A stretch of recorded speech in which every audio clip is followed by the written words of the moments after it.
नमस्कार दोस्तों, आज की इस वीडियो में मैं बात करने वाला हूँ class 12th physics board exam के ऊपर।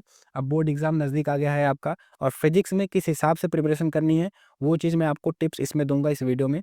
आप मेरा स्कोर देख सकते हैं, फिजिक्स में 64 बना है, ओवरऑल 70 और 30 में से 29 ओवरऑल स्कोर है 93। हाँ, 93 मार्क्स मैंने गेन करा है। वो भी ज़्यादा मेहनत नहीं करा, देख लो मेरा फ़ोटो लगा है, मेरा नाम है यहाँ पे, मेरी मार्कशीट है। तो इतना मैंने कैसे गेन करा, मैं वो चीज़ शेयर करूँगा इस वीडियो में और आप किस हिसाब से 2025 वाले पेपर में इतना मार्क्स स्कोर कर सकते हैं, वो चीज़ भी मैं आपको बताऊँगा। टोटल वीडियो को एंड तक देखिएगा, आपको सारा चीज़ समझ में आ जाएगा। इस वीडियो को मैंने पार्ट वाइज़ तोड़ रखा है, आपको क्या पढ़ना है, क्या नहीं पढ़ना है, सब डिफरेंशिएट कर दूँगा। इस वीडियो के डिस्क्रिप्शन बॉक्स में जाइएगा, वहाँ पे आपको प्लेलिस्ट मिल जाएगी बेहतरीन वीडियोज़ की, उसको फॉलो कीजिए, आपका मार्क्स इम्प्रूव हो जाएगा, ये मैं गारंटी लेता हूँ। बस ये है कि ईमानदारी से पढ़ना पड़ेगा, ठीक है?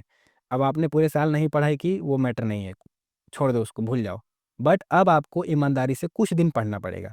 जब आपके पास देखो 17 से शायद आपका पेपर शुरू है फिजिकल एजुकेशन का, हिंदी भी उसी दिन होगा, तो उस दिन से आपका पेपर चालू है, थोड़ा-सा आपको पढ़ना पड़ेगा। तो किस हिसाब से पढ़ना है, क्या पढ़ना है, वो चीज़ मैं आपको बता रहा हूँ। तो इस वीडियो में देखो, क्लास 12 फिजिक्स के ऊपर बात रहेगी, पूरा बोर्ड एग्ज़ाम के ऊपर।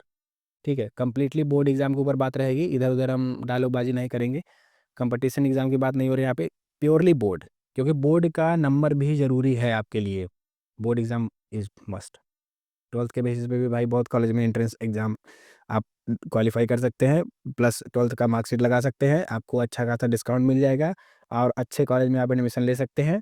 लेकिन अगर 12th में नंबर नहीं आया रहेगा, तो वही फिर गाँव के जो आजू-बाजू के लोकल कॉलेज होते हैं ना, आप वहीं पे एडमिशन ले पाएँगे, ठीक है?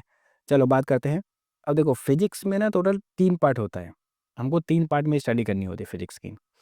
तो पहला पार्ट जो फिजिक्स का बनता है, ध्यान देना, जो पहला पार्ट होता है थ्योरी वाला, पहला पार्ट बन गया आपका थ्योरी वाला। दूसरा पार्ट जो बनता है वो है न्यूमेरिकल, ठीक है? इक्वल कंटेंट रहता है, ध्यान देना, ये हवाबाजी नहीं कर रहा हूँ मैं, ऐसे ही होता है, आप सैंपल पेपर उठा के देख लेना, ऐसे ही पेपर आता है।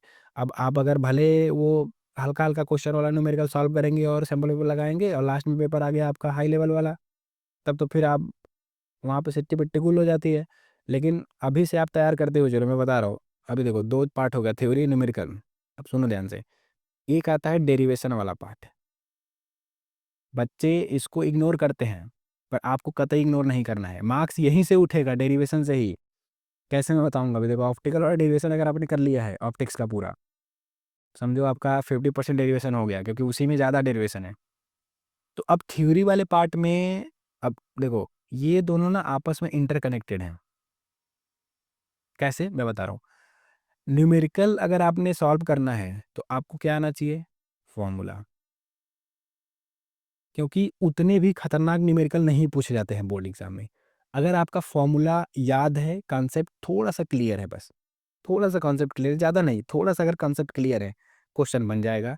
बहुत तोप सिंह वाला क्वेश्चन नहीं देता है, फॉर्मूला याद रखोगे, डायरेक्ट वैल्यू डालोगे, फॉर्मूले में आंसर निकल के आ जाएगा।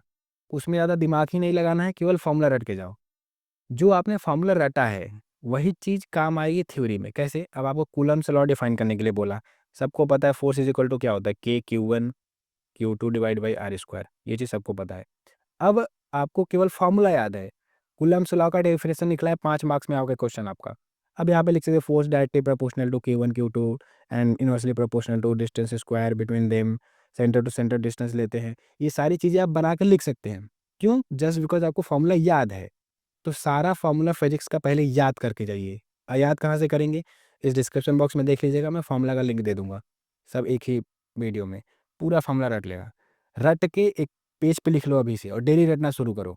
आपका न्यूमेरिकल भी इम्प्रूव हो जाएगा और थ्योरी भी इम्प्रूव हो जाएगी। थ्योरी में देखो एक ट्रिक काम करता है ना, जैसे आपको किसी भी चीज़ का डेफिनेशन नहीं आ रहा है, एक्चुअल डेफिनेशन क्या है नहीं पता, जैसे डायपोल मोमेंट हो गया, उसका डेफिनेशन क्या है एक्चुअल आपको पता नहीं, बट आपको पता है कि P is equal to Q into D होता है। चार्ज का magnitude into distance between the charge. ये चीज़ आपको, चार्ज कैसे होते हैं, इक्वल एंड अपोजिट होने चाहिए, बहुत माइनर मैग्नीट्यूड होना चाहिए चार्ज का, तभी डायपोल मोमेंट काम करता है। और dipole moment in external electric field में रख दिया तो क्या इफेक्ट रहता है, ये सारी चीज़ें ना इलेक्ट्रोस्टैट आप पढ़े होंगे तो आपको याद होगा, नहीं याद है जाके पढ़िए। कब पढ़ेंगे, कहाँ से? अगेन डिस्क्रिप्शन बॉक्स, सब चीज़ दे दूंगा मैं डिस्क्रिप्शन बॉक्स में, खोलिए पढ़िए बस। और चैनल को सब्सक्राइब कर लीजिए क्योंकि इन्फॉर्मेटिव वीडियो तो आ ही रही है अब। ठीक है, तो बात समझ में आई कि नहीं? मोटा मोटी बात यह है कि फिजिक्स में न्यूमेरिकल करना है, फॉर्मूला रटना है और उसी न्यूमेरिकल से थ्योरी बना देनी है। कुछ नहीं करना है, स्टेप बाय स्टेप थ्योरी बनाते हुए चलनी है।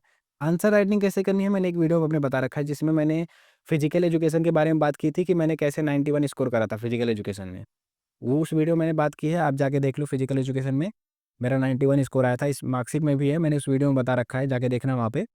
तो उसमें मैंने बताया है कि आंसर राइटिंग आपको कैसे करनी है। उसी हिसाब से आंसर राइटिंग आपको करनी है कि आपका मार्क्स कटे ना, और अगर आपने उस हिसाब से आंसर राइटिंग लिखी, पक्का आपका मार्क्स फुल में फुल आएगा। अच्छा, यहाँ पे समझ गए गेम। फॉर्मूला, फॉर्मूले से क्या बनाना है, थ्योरी। और आंसर राइटिंग कैसे करनी है उस वीडियो में है।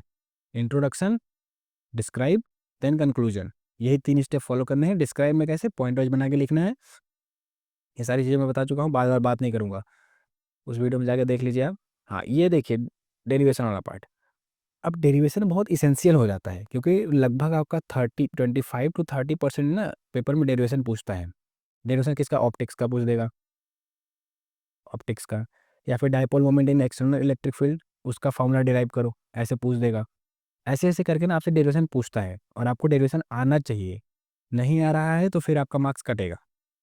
तो डेरिवेशन कैसे पढ़ना है, मैं वही डिस्क्रिप्शन बॉक्स में आपको लिंक दे दूंगा, चैप्टर वाइज डेरिवेशन। उसको जाके अच्छे से पढ़ के एक पेज पे नोट करना है, एक बार पढ़ना है और उसको लिख लेना एक ही बार में। ज़्यादा दिमाग का माथापच्ची मत करना, एक बार उसको पढ़ना और पेपर में नोट कर लेना सारा डेरिवेशन। उसके बाद आप बस उसको रिवाइज करते जाइए। प्रिज्म का डेरिवेशन हो गया और डायपोल मोमेंट का डेरिवेशन हो गया, ऐसे ऐसे करके जितने भी चैप्टर्स हैं पार्ट 1 और पार्ट 2 में मिला के आप सारा डेरिवेशन रिवाइज करते रहिए डेली। बस 3 ही चीज़ करना है, फॉर्मूला रटते रहना है, थ्योरी वहाँ से बन जाएगा। डेरिवेशन एक बार लिख लिए, उसको डेली रिवाइज करते रहो। डेली अगर आप नहीं भी समय दे पाए, जैसे और सब्जेक्ट है, मैथमेटिक्स हो गया, केमिस्ट्री हो गया, अगर आपका और भी सब्जेक्ट है उसको पढ़ना है, कोई बात नहीं। लेकिन जब आप फिजिक्स के लिए समय निकाल रहे हैं तो एटलीस्ट एक बार देख लीजिए। जब आप देखे रहेंगे तो आपको याद रहेगा। बार बार देखे रहेंगे तो फिर भूलेगा नहीं एग्जाम में, क्योंकि एग्जाम में भूलने का ज़्यादा चांस रहता है। अच्छा, इसके अलावा क्या करना है आपको ना, देखो ये चीज़ तो हो गया। इसके अलावा आपको सैंपल पेपर सॉल्व करना है। सैंपल पेपर छोड़ के नहीं जाना है, ये कंपलसरी है। सैंपल पेपर छोड़ के जाना ही नहीं है।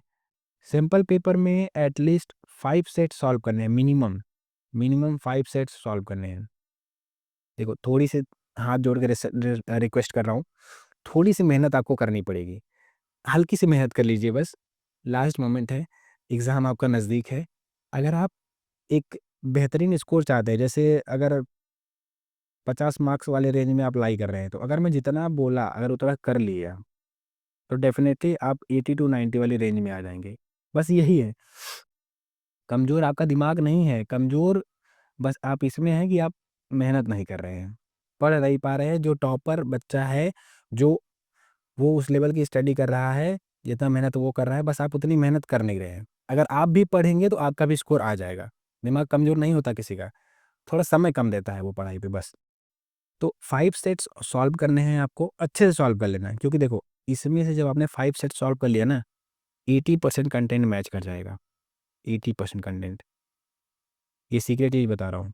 किसी भी सब्जेक्ट का सिंपल पेपर हो, मैथमेटिक्स हो गया, केमिस्ट्री हो गया, फिजिक्स हो गया, बायोलॉजी हो गया, चाहे फिजिकल एजुकेशन हो गया, चाहे इंग्लिश हो गया, अगर आपने 5 सेट सॉल्व कर लिया है, एडुकार्ड का आता है, ओसवाल का आता है, किसी का भी सॉल्व कर लो, 5 सेट सॉल्व कर लो, 6 सेट सॉल्व कर लो, लगभग 80% मैटर वही रहता है, बार बार घुमा फिरा के क्वेश्चन वही पूछता है। तो इतना अगर आपने सॉल्व कर रखा है तो आपका 80% मामला मैच कर जाएगा। बस अब कंसेप्ट आपको याद रहना चाहिए थोड़ा सा, थ्योरी बना के आप लिख देंगे, उसी में जो कंसेप्ट याद रहेगा वैसे ही बना के लिख दीजिए। अच्छा, कुछ स्टूडेंट की एक और मेजर प्रॉब्लम होती है। देखो उनकी प्रॉब्लम क्या है, वो बेचारे बना के नहीं लिख पाते हैं, और अगर बना के वो लिखना चाहे भी ना, तो दिक्कत ये होती है, पहली बात तो वो बना के लिखने में उनको थोड़ा प्रॉब्लम होता है, और अगर बना के लिखना भी चाहे तो 3 घंटे का पेपर है, उनसे पेपर ही छूट जाएगा। समझे? हुआ है बहुत, मेरे मेरे साथ खुद हुआ है। मैं पहली बार पेपर गया देने के लिए, तो मेरा पहला ही पेपर इंग्लिश का पड़ गया। इंग्लिश में मैंने 10 नंबर का पेपर मेरा छूट गया इंग्लिश का। क्यों? क्योंकि मुझे टाइम कम पड़ गया। मैं लिखे जा रहा हूँ, बट लास्ट मोमेंट में जाके ना टाइम कम पड़े, टाइम कम पड़े, अनसीन पैसेज जो आता है, 20 मार्क्स का, उसको पढ़ के बनाने में चला गया लगभग 1 घंटा पूरा खत्म हो गया। अब लॉन्ग आंसर टाइप क्वेश्चन है, शॉर्ट आंसर टाइप क्वेश्चन है, फिर सीन पैसेज है, उसको भी पढ़ो, उसको भी सॉल्व करो। तो ये थोड़ा टाइम एंगेजिंग रहता है। तो इंग्लिश में प्रैक्टिस बहुत ज़रूरी है। पहले से ही अनसीन पैसेज का प्रैक्टिस करके जाओ।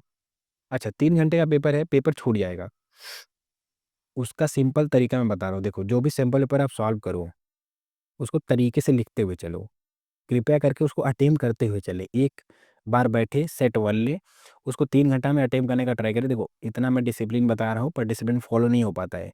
लेकिन आप अगर हल्का-सा, जितना मैं बोला, अगर आप उसका 60% भी कर लेते हैं, तो भी आप पास हो जाएँगे।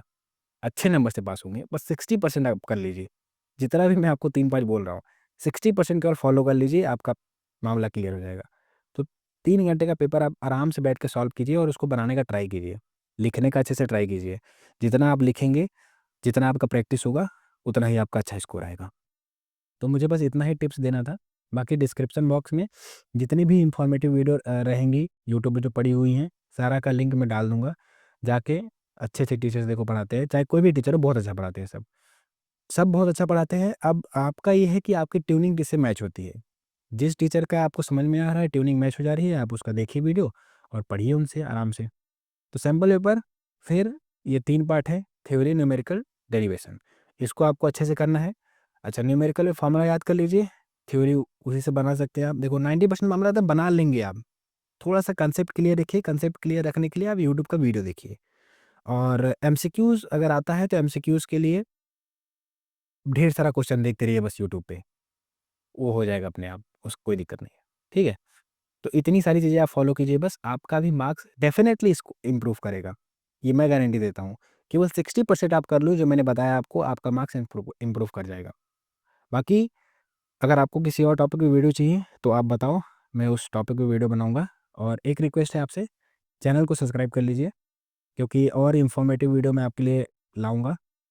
और पढ़ते रहिए। All the best for your studies and मुस्कुराते रहिए।